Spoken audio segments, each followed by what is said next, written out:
Open ಮಾಡಿ.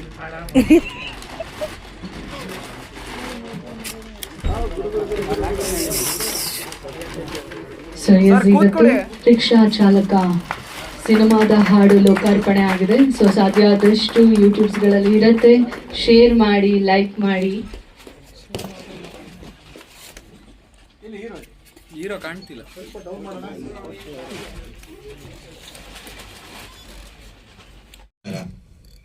ನಾನು AYUSH Shashikumar, rickshaw ಚಾಲಕ ಸಿನಿಮಾದ ನಿರ್ದೇಶಕ. ಇಲ್ಲಿ ಇವತ್ತು ಸೇರಿರ್ತಕ್ಕಂಥ ಎಲ್ಲ ಪತ್ರಿಕಾ ಮಿತ್ರರಿಗೆ ನಾನು ಒಂದು ನಮಸ್ಕಾರ ಮತ್ತು ಸ್ವಾಗತವನ್ನು ಕೋರ್ತಾ ಶುರು ಮಾಡ್ತಿದ್ದೀನಿ.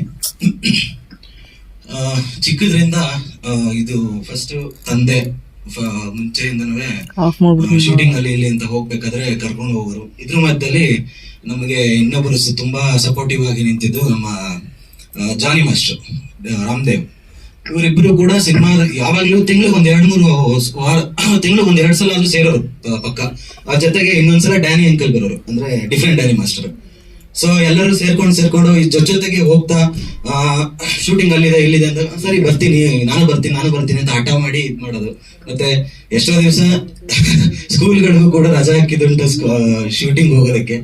ಇದ್ರ ಮಧ್ಯೆ ನಡೀತಾ ಒಂದು ಈ ಕೋವಿಡ್ ಎಲ್ಲ ಮುಗಿದ ಮೇಲೆ ಕಾಲೇಜಸ್ ಎಲ್ಲ ಸ್ಟಾಪ್ ಆಗಿದ್ದಾಗ, ಸೊ ಆ ಟೈಮಲ್ಲಿ ಏನ್ ಮಾಡೋದು ಖಾಲಿ ಟೈಮಲ್ಲಿ ಅಂತಂದಾಗ ನಮ್ದೊಂದು ಸ್ಟುಡಿಯೋ ಇತ್ತು ಮೈಸೂರಲ್ಲಿ, ಸೃಜನಾ ಮೀಡಿಯಾ ಹೌಸ್ ಅಂತ. ಅದ್ರದ್ದು ಓನರ್ ಬಂದು ಮಂಜುಸ್ವಾಮಿ ಅಂತ, ನಮ್ಮ ಸಿನಿಮಾದಲ್ಲಿ ಮೈನ್ ವಿಲನ್ ಕ್ಯಾರೆಕ್ಟರ್ ಮಾಡಿದ್ದಾರೆ. ಸೊ ಅವ್ರ ಸ್ಟುಡಿಯೋದಲ್ಲಿ ಹೋಗಿ ನಾನು ಸೌಂಡ್ ಮಾಡ್ತೀನಿ ಅಂತಂದಾಗ, ಕಲ್ತ್ಕೋಬೇಕು ಅಂದಾಗ, ಸರಿ ಆಯ್ತು ಇಲ್ಲಿ ಯಾರು ಇಲ್ಲ ಹೇಗಿದ್ರು ನಾನೇ ಹೇಳ್ಕೊಡ್ತೀನಿ ಬಾ ಅಂತ ಅಂದ್ಬಿಟ್ಟು ಸಣ್ಣ ಪುಟ್ಟದನ್ನ ಕಲ್ಸಿ ನೋಡಿ ಒಂದು 6 years ತನಕನೂ ನಾನು ಸುಮಾರು ಅತಿಶಯ್ ಸರ್ ಹತ್ರ ಸುಮಾರು ಪ್ರಾಜೆಕ್ಟ್ಸ್ ಗಳು ಮಾಡಿದೆ. ಅದ್ರ ಜೊತೆಗೆ ಇನ್ನೊಂದು ಗಣೇಶ್ ಈಶ್ವರ್ ಭಟ್ ಅಂತ ಇದ್ದಾರೆ, ಇನ್ನೊಬ್ರು ನಮ್ಮ ಮೈಸೂರಲ್ಲಿ ಮ್ಯೂಸಿಕ್ ಡೈರೆಕ್ಟರ್. ಅವ್ರ ಹತ್ರ ಒಂದು ಅಷ್ಟು ಸಿನಿಮಾಗಳು, ಮತ್ತೆ ಶಾರ್ಟ್ ಮೂವೀಸ್ ಡಬ್ಬಿಂಗ್, ಮತ್ತೆ ಸಣ್ಣ ಪುಟ್ಟ SFX ವರ್ಕ್ಸ್ ಯಾವ್ದೇ ಇರ್ತಿತ್ತು. ಇವೆಲ್ಲ ಮಾಡ್ತಾ ಇನ್ನೂ ಇಂಟ್ರೆಸ್ಟ್ ಜಾಸ್ತಿ ಆಗ್ತಾ ಹೋಯ್ತು. ಸೊ ಈಗ ಈ ಸಿನಿಮಾ ಬಂದಿದೆ ಇಲ್ಲಿ ತನಕ. ನನ್ನ ಕತೆ ಬಗ್ಗೆ ಎಲ್ಲ ಹೇಳೋದಕ್ಕೆ ಅಪ್ಪನೇ ಎಲ್ಲ ಮುಗಿಸ್ಬಿಟ್ಟು ಮಾತಾಡಿ. ಅದೇ ಸರ್, ಮೊದಲನೇದಾಗಿ ಈ ಸಿನಿಮಾನ ನಾವು ಪುನೀತ್ ರಾಜ್ಕುಮಾರ್ ಸರ್ಗೆ ನಾವು ಟ್ರಿಬ್ಯೂಟ್ ಮಾಡಬೇಕು ಅನ್ನೋ ಒಂದು ಇದಾಯ್ತು. ನೆಕ್ಸ್ಟ್ ಬಂದು ಈ ಸಿನಿಮಾ ಶುರು ಆಗಕ್ಕೆ ಕಾರಣ ಏನಂತಂದ್ರೆ, ಸಿನಿಮಾ ಮಾಡೋಣ ಅಂತ ಇದಾಯ್ತು. ಸರಿ, ಈಗ ನಮ್ಗೆಲ್ಲರೂ ಕೆರಿಯರ್ ಶುರು ಮಾಡ್ಕೊಳ್ಳೋಣ ಅಂದಾಗ, so will go for the movie entertainment media ಅಂತ ಅಂದ್ಬಿಟ್ಟು ಪ್ಲಾನ್ ಮಾಡಿದಾಗ, ಸೊ ಆಯ್ತು ಸಿನಿಮಾ ಮಾಡ್ಕೊಂಡು ಶುರು ಮಾಡೋಣ ಅಂತ ಅಂದ್ಬಿಟ್ಟು ಡೈರೆಕ್ಟ್ ಆಗಿ ನಾವು ಸೊ ಅಲ್ಲಿಂದ ಅದ್ರ ಥ್ರೂ ವರ್ಕ್ ಮಾಡ್ಕೊಂಡು ಎಕ್ಸ್ಪೀರಿಯನ್ಸ್ ತಗೊಂಡು ಶುರು ಮಾಡಿದ್ವಿ. ಸೊ ಆಮೇಲಿಂದ ಕಾಸ್ಟಿಂಗ್ ಮಾಡೋದಕ್ಕೆ ಅಂತ ಒಂದಷ್ಟು ಆಡಿಷನ್ಸ್ ಮಾಡಿದ್ವಿ. ಅದರಲ್ಲಿ ಸೆಲೆಕ್ಟ್ ಆದವರು ನಮ್ಮ ವಿಲನ್ ಆಗಿ ಮಾಡಿರುವಂತವ್ರು ನವೀನ್, ಮತ್ತೆ ಉಮೇಶ್ ಅಣ್ಣ ಇರ್ಬೋದು, ದರ್ಶನ್ ಇರ್ಬೋದು, ಮತ್ತೆ ಇನ್ನ ಹಲವಾರು ಜನ. ಇವರು ಮೈನ್ ನಂದಿನಿ, ಹೀರೋಯಿನ್ ನಂದಿನಿ ಕೂಡ ಇದ್ರ ಆಡಿಷನ್ ಅಲ್ಲೇ ಸೆಲೆಕ್ಟ್ ಆಗಿದ್ದಂಥದ್ದು. ಮತ್ತೆ Gani sir, yes, one of my brother. ಗಣಿನೂ ಅಣ್ಣನೂ ಅಷ್ಟೇ ಆಡಿಷನ್ ಅಲ್ಲೇ ಸೆಲೆಕ್ಟ್ ಆಗಿದ್ದು. ಸೊ ಆದ್ಮೇಲೆ ಎಲ್ಲ ಆಡಿಷನ್ ಆದ್ಮೇಲೆ ಪ್ಲಾನ್ ಮಾಡ್ಕೊಂಡು ಆಲ್ರೆಡಿ ಕತೆ ಎಲ್ಲ ಶುರು ಆಗಿತ್ತು. ಯಾವಾಗ ನಮ್ಮ ಕೋವಿಡ್ ಲಾಕ್ಡೌನ್ ಆಗಿದ್ದಾಗ ಸಿನಿಮಾ ಮಾಡೋಣ ಅಂತ ಪ್ಲಾನ್ ಮಾಡಿದಾಗ, ಸೊ ಅಲ್ಲಿಂದ ಇಂಪ್ರೂವೈಸ್ ಮಾಡ್ತಾ ಆಮೇಲೆ first we met with Atishay sir. ಆಮೇಲೆ ಪ್ಲಾನ್ ಮಾಡಿ, ಸೊ ಮ್ಯೂಸಿಕ್ ವೈಸ್ ಹೋಗಿ ಎಲ್ಲ ಮಾಡ್ಕೊಂಡು 4 ಸಾಂಗ್ ಎಲ್ಲ ರೆಡಿ ಮಾಡಿ, 5 ಸಾಂಗ್ ಇತ್ತು, 4 ಹಾಕಿದೀವಿ. ಈಗ 1 ಸಾಂಗ್ ಬೇಡ ಅಂತಾಗಿ ಡ್ಯೂರೇಷನ್ ವೈಸ್. ಸೊ ಎಲ್ಲ ಬೇಸ್ ಆಗಿ ಶುರು ಮಾಡಿಕೊಂಡು ಆಮೇಲಿಂದ ಎಲ್ಲ ವಿಚಾರವಾಗಿ ಮತ್ತೆ ಟೆಕ್ನಿಷಿಯನ್ಸ್ ವಿಭಾಗವನ್ನು ಆಯ್ಕೆ ಮಾಡ್ಕೋಬೇಕಾದ್ರೆ ಫೈಟ್ ಯಾರು ಮಾಡ್ತಾರೆ, ಕೊರಿಯೋಗ್ರಫಿ ಯಾರು ಮಾಡ್ತಾರೆ, ಮತ್ತೆ ನಮ್ಮ DOP ಆಗಿ ಯಾರು ಬರ್ತಾರೆ, ಎಲ್ಲ ಕೂತು ಡಿಸ್ಕಸ್ ಮಾಡಿ ಆಮೇಲಿಂದ ಇವೆಂಟ್ ವಿತ್ ಗೋ. ಮಾಧ್ಯಮ ಮಿತ್ರರಿಗೆಲ್ಲರಿಗೂ ನನ್ನ ನಮಸ್ಕಾರ. ಈ ಸಿನಿಮಾದಲ್ಲಿ ನನ್ನ ಪಾತ್ರ ಬಂದು ವಿಧವೆ ಪಾತ್ರ. ಈ ಮೂವಿ ಎಕ್ಸ್ಪೀರಿಯನ್ಸ್ ತುಂಬ ಚೆನ್ನಾಗಿತ್ತು. ಈ ಮೂವಿಯಲ್ಲಿ ವಿಧವೆಯ ಬಿಡೋ ಕಷ್ಟಗಳನ್ನ ತುಂಬ ಚೆನ್ನಾಗಿ ತೋರಿಸಿದ್ದಾರೆ. ಅಂದರೆ ಆ ಸಮಾಜ ಹೆಂಗೆ ಅವಳನ್ನ ಟ್ರೀಟ್ ಮಾಡುತ್ತೆ, ಹೆಂಗೆ ನಡ್ಸ್ಕೊಳ್ಳುತ್ತೆ, ಹೆಂಗೆ ಎಲ್ಲದಕ್ಕೂ ಅವಳನ್ನ ದೂಷಣೆ ಮಾಡುತ್ತೆ, ಅವಳೇ ಕಾರಣ ಎಲ್ಲದಕ್ಕೂ. ಸೊ ಇದನ್ನ ತುಂಬ ಚೆನ್ನಾಗಿ ನಿರ್ದೇಶಕರಾದಂಥ ಆಯುಷ್ ಶಶಿಕುಮಾರ್ ಸರ್ ಮತ್ತು ಜಾನಿ ಮಾಸ್ಟರ್ ಮತ್ತು ಶಶಿ ಸರ್ ತುಂಬ ಸಪೋರ್ಟ್ ಮಾಡಿದ್ದಾರೆ. ಫಸ್ಟ್ ಆಫ್ ಆಲ್ ನರ್ವಸ್ ಆಗಿದ್ದೆ ನಾನು. ನನಗೆ ಅಷ್ಟು ಗೊತ್ತಿದ್ದೆಲ್ಲ ಆ್ಯಕ್ಟಿಂಗ್ ಇದ್ರ ಬಗ್ಗೆ ಆಗಲಿ, ಲೈಕ್ ಟ್ರೈನ್ ಅಪ್ ಮಾಡಿದ್ರು ನನ್ನ ಸಿನಿಮಾ ಸ್ಟಾರ್ ಫಿಲಮ್ ಇನ್ಸ್ಟಿಟ್ಯೂಟಲ್ಲಿ. ಸೊ ಅಲ್ಲಿ ಟ್ರೈನ್ ಅಪ್ ಮಾಡಿ ನನಗೆ ಅಷ್ಟು ಕಾನ್ಫಿಡೆನ್ಸ್ ಇರಲಿಲ್ಲ, ನಾನು ಮಾಡ್ತೀನಿ, ನಾನು ಮಾಡ್ಬೋದು ಅಂತ. ಶಶಿ ಸರ್ ಆಗಿರ್ಬೋದು, ಜಾನಿ ಮಾಸ್ಟರ್ ಆಗಿರ್ಬೋದು, ತುಂಬ ಸಪೋರ್ಟ್ ಮಾಡಿದ್ರು, ಹೇಳ್ಕೊಟ್ರು, ತುಂಬ ಕಲ್ತಿದ್ದೀನಿ ಅವರಿಂದ. So thank you. ಇಷ್ಟ ಆಗಿ ಒಪ್ಕೊಂಡಿದ್ದೆ. ಕತೆ ಇಷ್ಟ ಆಯ್ತು, ಇಷ್ಟ ಒಪ್ಕೊಂಡ್ವಿ. ಮಗನೇ ಹೀರೋ, ಚಿರಂತ್ ಆಯುಷ್ ಮತ್ತೆ ಚಿರಂತ್ ಇಬ್ರು ಮಕ್ಕಳೇನೆ. ಎಲ್ರಿಗೂ ನಮಸ್ಕಾರ. ತುಂಬಾ ಲಕ್ಕಿ ನನ್ಗೆ ಅದೊಂದು ಪಾತ್ರ ಸಿಕ್ಕಿದ್ದು ಅಂಡ್ ಹೀರೋ ಆಗಿ ಚಾನ್ಸ್ ಸಿಕ್ಕಿದ್ದು.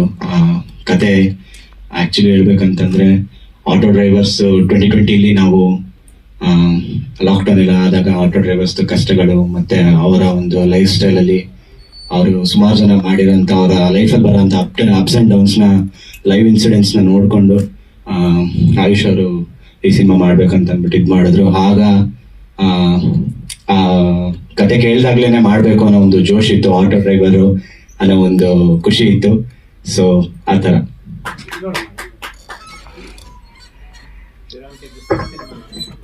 ಎಸ್ ಸರ್, ಹೌದು ಖಂಡಿತ sir. Cinema stars film institute ಅಲ್ಲಿ, stars film institute sir, Mysuru sir.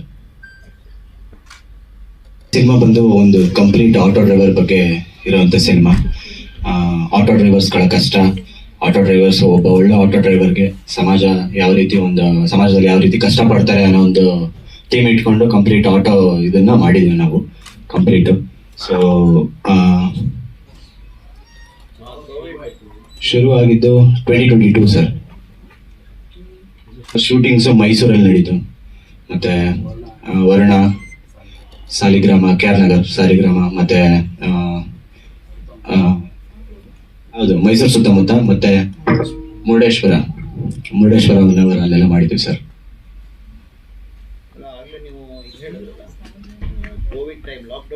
ಹಾ ಸರ್, ಹೌದು. ಹಾ ಸರ್, ಆ ರಿಲೇಟೆಡ್ ಸೀನ್ಸ್ ಗಳು ಬರುತ್ತೆ ಸರ್, ರಿಲೇಟೆಡ್ ಸೀನ್ಸ್ ಡೈಲಾಗ್ಸ್ ಎಲ್ಲ ಇದೆ ಸರ್. ಕಂಪ್ಲೀಟ್ ಒಂದು ಆಟೋ ಡ್ರೈವರ್ಗೆ ಯಾವ ರೀತಿ ಕಷ್ಟಗಳಿರುತ್ತೆ ಅದೆಲ್ಲ ತೋರಿಸಿದೀವಿ ಸರ್. ಈ ಸಿನಿಮಾ ಮುಖಾಂತರ ಒಂದು ತೋರಿಸಿದೀವಿ. ಹಾಡಲ್ಲಾಗಿರ್ಬೋದು, ಸಿನಿಮಾಲಾಗಿರ್ಬೋದು, ಕೆಲವೊಂದು ಸಿಚುವೇಶನ್ ಸೀನ್ಸ್ ಗಳು ಬರುತ್ತೆ ಸರ್ ಆಟೋ ಡ್ರೈವರ್ಸ್ ಬಗ್ಗೆನೆ ಅಂತಾನೆ. ಅವ್ರದ್ದು ಕಷ್ಟಗಳನ್ನ ತೆಗೆದ್ಬಿಟ್ಟು ಸೀನ್ ಮಾಡಿದ್ದಾರೆ ಸರ್. ಮಾಧ್ಯಮ ನಮಸ್ಕಾರ. ಈ ದಿನ ಈ ಕಾರ್ಯಕ್ರಮಕ್ಕೆ ಬಂದಿರತಕ್ಕಂಥ ಎಲ್ಲ ಮಾಧ್ಯಮ ವರ್ಗದ ಬಂಧುಗಳಿಗೆ ಹಾಗೂ ಎಲ್ಲರಿಗೂ ಶುಭ ಸಂಜೆ ಮತ್ತೆ ಧನ್ಯವಾದಗಳನ್ನ ಸಲ್ಲಿಸ್ತಾ ಇದ್ದೀನಿ. ಮುಖ್ಯವಾಗಿ ಈ ನಿರ್ದೇಶನ ಮಾಡಿರ್ತಕ್ಕಂಥ ಆಯುಷ್ ಶಶಿಕುಮಾರ್ ಅವರು ನನ್ನ ದೊಡ್ಡ ಮಗ. ನಾಯಕ ನಟನಾಗಿ ಮಾಡಿರ್ತಕ್ಕಂಥ ಚಿರಂತು ಕೂಡ ನನ್ನ ಎರಡನೇ ಮಗ. ನಿರ್ಮಾಪಕರು ನಮ್ಮ ಮಿಸಸ್, ಇವರು ನಮ್ಮ ಪತ್ನಿನೇ. ಅಂದ್ರೆ ಇವತ್ತು ಹೊಸ ಪ್ರತಿಭೆಗಳಿಗೆ ಯಾರು ನಿರ್ಮಾಣ ಮಾಡಕ್ ಬರಲ್ಲ, ಮುಂದೆ ಬರಲ್ಲ. ನಮ್ಮ ಮಕ್ಕಳಿಗಲ್ಲಿ ಇರ್ತಕ್ಕಂಥ ಟ್ಯಾಲೆಂಟ್ನ ನೋಡಿ ಈ ಸಿನಿಮಾನ ನಾವೇ ಮಾಡಬೇಕು ಅಂತ ಪ್ರಯತ್ನ ಪಟ್ಟು ಮಾಡುವಾಗ ನಮ್ಗೊಬ್ರು ಸಿಕ್ಕಿದ್ರು, ಧರ್ಮಾಚಾರಿ ಅಂತ ಸಹ ನಿರ್ಮಾಪಕರು. ಅವರ ಸಹಾಯದೊಂದಿಗೆ ನಾವು ಇಬ್ರು ಸೇರಿ ನಮ್ಮಲ್ಲಿ ಇರ್ತಕ್ಕಂಥ ಒಂದು ಸಣ್ಣ ಪುಟ್ಟ ಇದರಲ್ಲಿ ನಾವು ಈ ಸಿನಿಮಾನ ತಯಾರು ಮಾಡಿದ್ದೀವಿ. ಜೊತೆಗೆ ಇದು ನಮ್ಮ ಮಕ್ಕಳ ಭವಿಷ್ಯದ ಪ್ರಶ್ನೆ ಆಗಿದೆ. ಇದು ನಮ್ಮ ಮಕ್ಕಳಿಗೆ ಮುಂಚೆಯಿಂದನೂ ಈ ಚಿತ್ರರಂಗ ತುಂಬಾನೇ ಅವರು ಇಂಟ್ರೆಸ್ಟ್ ಇತ್ತು ಮುಂಚೆಯಿಂದನೂ ಕೂಡ. ಹಾಗಾಗಿ ಇನ್ಸ್ಟಿಟ್ಯೂಟ್ಗಳ ಕಡೆಯಿಂದ ಮತ್ತೆ ಎಲ್ಲ ನಾನು 93-94ರಲ್ಲಿ ನಾನೊಬ್ಬ ನೃತ್ಯ ಕಲಾಪಟ್ಟ ಆಗಿ ನಾನು ನೃತ್ಯ ಕಲಾವಿದನಾಗಿ ನಾನು ಸಿನಿಮಾ ರಂಗಕ್ಕೆ ಪಾದಾರ್ಪಣೆ ಮಾಡಿದ್ದೆ. ನಾನು ಆವಾಗಿಂದ ನನಗೆ ಸಿನಿಮಾ ಒಂದು ನಂಟು ಬೆಳ್ಕೊಂಬಂತು. ಯಾವ ರೀತಿ ಸಿನಿಮಾ ಮಾಡಬೇಕು ಏನು ಅನ್ನೋದನ್ನ ನನಗೆ ಗೊತ್ತಿರೋದ್ರಿಂದ ನಮ್ಮ ಮಕ್ಕಳಿಗೂ ಕೂಡ ಅದೇ ಫೀಲ್ಡಲ್ಲಿ ನಾನು ಯಾವ್ದು ಸಿನಿಮಾ ನಡೀತೆ ಅಂಥ ಸಂದರ್ಭದಲ್ಲೆಲ್ಲ ನಾನು ಹೋಗಿ ತೋರಿಸಿ ಅವ್ರಿಗೆಲ್ಲ ಒಂದು ಇದನ್ನ ಮಾಡ್ತಿದ್ದೆ. ಪ್ರತಿಯೊಂದು ಸಿನಿಮಾದಲ್ಲೂ ಕೂಡ ಆ ಒಂದು ಮನೇಲಿ ಫ್ರೀ ಇದ್ದಾಗ ಮಕ್ಕಳಿಗೆ ಇದೇ ಒಂದು ನಮ್ಮ ನಿರ್ದೇಶನ ಮಾಡಿರ್ತಕ್ಕಂಥ ಆಯುಷ್ ಅವ್ರಿಗೂ ಅಷ್ಟೇ ಡೈರೆಕ್ಷನ್ ಯಾವ ರೀತಿ ಮಾಡಬೇಕು, ಹೇಗಿರುತ್ತೆ, ಅವ್ರಿಗೆ ಡೈರೆಕ್ಷನ್ ಫೀಲ್ಡ್ ತುಂಬಾ ಇಷ್ಟ ಆಗ್ತಿತ್ತು ಅವ್ರಿಗೆ. ಮತ್ತೆ ಎಲ್ಲ ಸಿನಿಮಾಗಳು ದಿನ ಇಲ್ಲ ಅಂದ್ರೆ ಒಂದು 2 ರಿಂದ 3 ಸಿನಿಮಾ ನೋಡೋದು, ಮತ್ತೆ ಅವರು ಸೌಂಡ್ ಇಂಜಿನಿಯರ್ ಕೂಡ ನಮ್ಮ ಅತಿಶಯ್ ಜೈನ್ ಅವರ ಜೊತೆ ಕೂಡ ಅವರು ಸುಮಾರು ಸಿನಿಮಾಗಳಿಗೆ ವರ್ಕ್ ಮಾಡಿದ್ದಾರೆ. ಡಬ್ಬಿಂಗ್ ಎಲ್ಲ ಅವರೇ ತಗೊಂಡಿದ್ರು. ಜೊತೆಗೆ SFX ಇವೆಲ್ಲ ಕೂಡ ವರ್ಕ್ ಅವರು ಮುಂಚೆಯಿಂದನೂ ಕೂಡ ಈ ರಂಗಕ್ಕೆ ಬರೋಕ್ ಮುಂಚೆಯಿಂದನೂ ಅವರು ಕಲ್ತ್ಕೊಂಡು ಹಲವಾರು ಸಿನಿಮಾಗಳಲ್ಲಿ ಅವರ ಸ್ನೇಹಿತರುಗಳು ಮತ್ತೆ ನಮ್ಮ ಸ್ನೇಹಿತರುಗಳ ಸಿನಿಮಾಗಳೆಲ್ಲ ನಾನು ಕಳಿಸ್ಕೊಡ್ತಿದ್ದೆ, ಹೋಗು ವರ್ಕ್ ಮಾಡು, ತಿಳ್ಕೊ, ಅದರಲ್ಲಿ ಸಾಕಷ್ಟು ಇದಿರುತ್ತೆ. ನೀವು ಈ ಸಿನಿಮಾ ರಂಗ ಆಯ್ಕೆ ಮಾಡ್ಕೊಂಡ್ಮೇಲೆ ನೀವು ಪ್ರತಿಯೊಂದು ಇದನ್ನು ಕಲ್ತ್ಕೋಬೇಕು, ಹೋಗ್ಬೇಕು, ಅಲ್ಲಿ ತಿಳ್ಕೋಬೇಕು, ಕಷ್ಟಪಡಬೇಕು. ಆವಾಗ ನಿಮ್ಗೆ ಈ ಒಂದು ಸಿನಿಮಾ ಬಗ್ಗೆ ಗೊತ್ತಾಗುತ್ತೆ. ತದನಂತರ ನೀವು ನಿಮ್ಮ ಆ ಟೈಮಲ್ಲಿ ನೀವು ತೆಗೆಯುವಾಗ ನಿಮ್ಗೆ ಯೂಸ್ಫುಲ್ ಆಗುತ್ತೆ ಅಂತ ಈಗ ಸಾಕಷ್ಟು ಕಷ್ಟಪಟ್ಟು ಆ ಒಂದು ಈ ಸಿನಿಮಾವನ್ನ ತಯಾರು ಮಾಡಿದೀವಿ. ಎಲ್ಲ ಆದ್ರೂ ನಮ್ಮ ದೊಡ್ಡ ಮಗ ನಿರ್ದೇಶಕನ ಮಾಡಿದ್ದಾರೆ. ನಮ್ಮ ನಾಯಕ ನಟನಾಗಿ ಇವನು ಚಿಕ್ಕ ವಯಸ್ಸಿಂದಲೂ ಕೂಡ ಡ್ಯಾನ್ಸ್ ಅಂದ್ರೆ ತುಂಬಾ ಇಷ್ಟ. ನನ್ನ ವೃತ್ತಿನೇ ಡ್ಯಾನ್ಸ್ ಅಲ್ವಾ, ಹಾಗಾಗಿ ಡ್ಯಾನ್ಸ್ ಕ್ಲಾಸ್ಗಳಲ್ಲಿ ಅಲ್ಲಿ ಇಲ್ಲಿ ಮತ್ತೆ ಡ್ಯಾನ್ಸ್ ಮಾಡಿಸೋದು, ಅವನಿಗೆ ರೆಡಿ ಮಾಡೋದು, ಮತ್ತೆ ಡೈಲಾಗ್ಸ್ ಯಾವ ರೀತಿ ಮಾಡಬೇಕು, ಹೆಂಗ್ ಬರುತ್ತೆ, ಕಂಟಿನ್ಯೂಟಿಗಳು ಯಾವ ರೀತಿ ಇರುತ್ತೆ, ಇವೆಲ್ಲ ನಾವು ಆವಾಗಿಂದಲೂ ನಾವು ಟ್ರೈನ್ ಮಾಡಿರೋದ್ರಿಂದ ನಮ್ಗೊಂದು ಸ್ವಲ್ಪ ಈ ಒಂದು ಸಿನಿಮಾ ತೆಗೆಯುವಾಗ ಒಂದು ಸ್ವಲ್ಪ ಈಸಿ ಆಯಿತು, ಸುಲಭವಾಯಿತು. ಮತ್ತೆ ನಾನು ಕೂಡ ಈ ಹಾಡುಗಳನ್ನ ನಾನೇ ಫ್ರೀ ಟೈಮ್ ಇದ್ದಾಗೆಲ್ಲ ಬರೀತಿದ್ದೆ. ಸಿಚುಯೇಷನ್ ತಕ್ಕಂತೆ ನಾನು ಆ ಒಂದು ಇದಕ್ಕೆ ಸಂಗೀತದ ಸ್ವಲ್ಪ ಜ್ಞಾನ ಅಲ್ಪ ಸ್ವಲ್ಪ ಇರೋದ್ರಿಂದ ನಾನು ಟ್ಯೂನ್ ಮಾಡ್ಕೊಂಡು ಸಾಹಿತ್ಯನ ಅಲ್ಲೆಲ್ಲೇ ಬರ್ಕೊಂಡು ಈ ತರ ಬೇಕು ಅಂತ ಹೇಳಿ ನಾನು ಮ್ಯೂಸಿಕ್ ಡೈರೆಕ್ಟರ್ ಹತ್ರ ಕೂತ್ಕೊಂಡು ಚರ್ಚೆ ಮಾಡಿ ಸಾಕಷ್ಟು ದಿನ ನಾವು ಅದನ್ನ ಕೂತ್ಕೊಂಡು ಹೀಗೆ ಬೇಕು ಆಗ್ಲೇಬೇಕು ಅಂತ ಹೇಳ್ಬಿಟ್ಟು ಮತ್ತೆ ನಮ್ಮ ಕರ್ನಾಡ ಪವರ್ ಸ್ಟಾರ್ ಪುನೀತ್ ರಾಜ್ಕುಮಾರ್ ಅವ್ರ ಬಗ್ಗೆ ಒಂದಷ್ಟು ಏನಾದರೂ ಒಂದು ಅವ್ರಿಗೆ ಅರ್ಪಣೆ ಮಾಡಬೇಕು ಅಂತ ಹೇಳ್ಬಿಟ್ಟು ನಮ್ಮ ಸಿನಿಮಾನ ಅವ್ರ ಹೆಸರಲ್ಲಿ ಮತ್ತೆ ಶಂಕರ್ ನಾಗ್ ಅವರ ನೆನಪಿನ ಒಂದು ಇದಕ್ಕೆ ಆಟೋ ಚಾಲಕರ ಬಗ್ಗೆ ಒಂದು ಸಂದೇಶವನ್ನ ಕೊಟ್ರೆ ಚೆನ್ನಾಗಿರುತ್ತೆ ಅನ್ನೋ ಒಂದು ಉದ್ದೇಶ ಇಟ್ಕೊಂಡು ಅವರ ಲಾಕ್ಡೌನ್ ಟೈಮಲ್ಲಿ ನಡೀತಕ್ಕಂಥ ಕೆಲವೊಂದು ಕಷ್ಟಗಳು, ಅವರು ಒಂದೊಂದು ಹೊತ್ತು ಊಟಕ್ಕೆ ಎಷ್ಟು ಕಷ್ಟಪಡ್ತಿದ್ರು, ಮುಂಚೆ ಅವ್ರು ಯಾವ ರೀತಿ ಸಂಕಷ್ಟದಲ್ಲಿ ತೊಡಗಿದ್ರು, ಎಷ್ಟೋ ಜನ ಊಟ ನೀರಿಲ್ಲದೆ ಎಷ್ಟು ಕಷ್ಟಪಡ್ತಿದ್ರು, ಎಲ್ಲ ಗೊತ್ತಿರೋಂಥ ವಿಚಾರನೆ. ಇಂಥ ಇದರಲ್ಲಿ ಕಷ್ಟದಲ್ಲಿ ಅವರು EMI ಕಟ್ಟಕ್ಕೆ ಆಗ್ಲಿ ಪ್ರತಿಯೊಂದು ವಿಷಯದಲ್ಲೂ ಕೂಡ ಅವರು ಯಾವ ರೀತಿ ಇದಾಗುತ್ತೆ, ಮತ್ತೆ ಅಂತ ಕಷ್ಟ ಸಂದರ್ಭಗಳಲ್ಲಿ ಸೀಸ್ ಮಾಡಿದಾಗ ಅವ್ರ ಜೀವನದ ಕಥೆ ಹೇಗಿರುತ್ತೆ, ಅವ್ರು ಯಾವ ರೀತಿ ನೊಂದ್ಕೊಳ್ತಾರೆ, ಮತ್ತೆ ಆಟೋ ಡ್ರೈವರ್ನ ಕೊಡುಗೆ ಏನು, ಅವರ ಸಮಾಜ ಸೇವೆಗೆ ಅರ್ಥಬದ್ಧವಾಗಿ ಏನು ಮೌಲ್ಯ ಇದೆ, ಅವ್ರನ್ನ ಯಾವ ರೀತಿ ನಮ್ಮ ಸಮಾಜ ಬಳಸ್ಕೊಳ್ತಾ ಇದೆ. ಈಗ ಬಂದಿರ್ತಕ್ಕಂಥ ಓಲೋ ಊಬರ್ಗಳು, ಅದರಿಂದ ಅವರು ಸಂಕಷ್ಟಗಳು, ಮತ್ತೆ ಫ್ರೀ ಬಸ್ಗಳು, ಹೀಗಾಗಿ ಅವರು ಮುಂಚೆ ಒಂದು 2 ರಿಂದ 2.5 ಸಾವಿರ ರೂಪಾಯಿ ದಿನಕ್ಕೆ ದುಡಿತಾ ಇದ್ರು. ಈಗ ಅಟ್ಲೀಸ್ಟ್ ಒಂದು 1,000 ರೂಪಾಯಿನೂ ದುಡಿಯೋಷ್ಟು ಇಲ್ಲ. ಜೀವನದಲ್ಲಿ ಅವ್ರ ಮಕ್ಕಳು ಮರಿ ಓದಿಸ್ಕೊಂಡು ಅವ್ರ ಜೀವನ ಯಾವ ರೀತಿ ಮಾಡ್ತಾರೆ, ಎಷ್ಟು ಕಷ್ಟದಲ್ಲಿ ಇರ್ತಾರೆ ಅನ್ನೋದನ್ನ ಒಂದು ಆಧಾರಿತವಾಗಿ ಹಲವಾರು ನೈಜ ಕಥೆಗಳಲ್ಲಿ ಅವರಲ್ಲಿ ಕೆಲವೊಂದು ವಸ್ತುಗಳು ಕಳ್ಕೊಂಡಾಗ ಪ್ರಯಾಣಿಕರು ಅವ್ರಿಗೆ ಹೇಗೆ ಅವರಲ್ಲಿ ಇರ್ತಕ್ಕಂಥ ಆನೆಸ್ಟ್ ಅಂದ್ರೆ ಅವರು ಪ್ರಾಮಾಣಿಕತೆಯಿಂದ ಯಾವ ರೀತಿ ನಡ್ಕೊಳ್ತಾರೆ, ಅವರು ಒಬ್ಬ ಮನುಷ್ಯರು, ಅವರು ಕೂಡ ಸಮಾಜದಲ್ಲಿ ಬದುಕ್ತಾ ಇದ್ದಾರೆ, ನಾವು ಕೂಡ ಕಷ್ಟದಲ್ಲಿದ್ದೀವಿ, ನಮಗೊಂದು ಸ್ವಲ್ಪ ಮರ್ಯಾದೆ ಕೊಡಿ ಅನ್ನೋ ರೀತಿ ಒಂದು ವಿಚಾರವಾಗಿ ನಾವು ಆಟೋ ಚಾಲಕರದ ಒಂದು ವ್ಯಕ್ತಿ ಒಂದು ಇದನ್ನ ಇಟ್ಕೊಂಡು ನಾವು ಆ ಚಿತ್ರಕಥೆನ ಕತೆ ಬರೆದು ಅದಕ್ಕೆ ಎಲ್ಲ ಈ ರೀತಿ ಒಂದು ರೂಪ ಮಾಡಿ ಈ ದಿನ ನಿಮ್ಮ ಮುಂದೆ ಬಂದಿದ್ದೀವಿ. ಆದರೆ ಇವನು ನನ್ನ ಮಗ, ಅದರಲ್ಲಿ ನಾವು ಈ ಫೀಲ್ಡಲ್ಲಿ ನಮ್ಮ ಶಶಣ್ಣವರು ಮತ್ತು ನಮ್ಮ ಅಕ್ಕವರು ಇದರಲ್ಲೆಲ್ಲರೂ ಒಂದು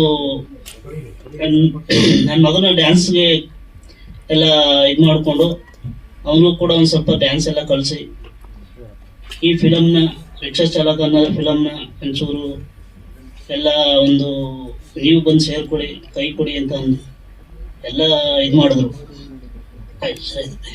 ಇದರಿಂದ ಏನೋ ಒಂದು ಪಾಪ ನನ್ನ ಮಗನ ಬೆಳೀಲಿ, ಅವ್ರ ಮಕ್ಕಳವ್ರ ಬೆಳೀಲಿ ಅಂದ್ಬಿಟ್ಟು ಎಲ್ಲ ಒಂದು ಕೈ ಹಿಡ್ದು ಎಲ್ಲ ಒಂದು ಮುಗಿಸಿದ್ದೀವಿ. ಎಲ್ಲರಿಗೂ ಕೃತಜ್ಞತೆ.